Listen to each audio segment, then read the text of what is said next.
საქართველოს ბიათლონის საერთაშორისო დღე პირველად აღნიშნა სპორტის ამ სახეობის ეროვნული ფედერაციის ორგანიზებით გამართულ ღონისძიებაში მოსწავლეები, ახალგაზრდა სპორტსმენები და მოყვარულები მონაწილეობდნენ. პროგრამა სპორტულ შეჯიბრებებს, სიმულაციურ ვარჯიშებსა და ბიათლონის აღჭურვილობის გაცნობას მოიცავდა.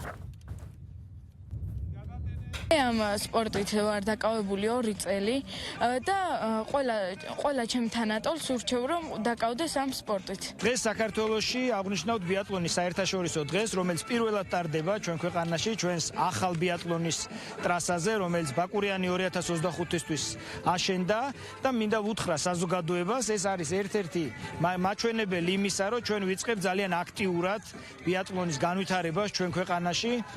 ჩვენ გვინდა რომ მაქსიმალურად ჩავაბათ მომავალი თაობა. ეს დღეობით იმის შანსი მოგვეცა რომ ამ ტრასის გარემონტების შემდგომ ისევ აღდგეს ეს სპორტი, ისევ აღორძინდეს ეს დისციპლინა საქართველოში და მეტი ახალგაზრდა შემოუერთდეს ამ სპორტს.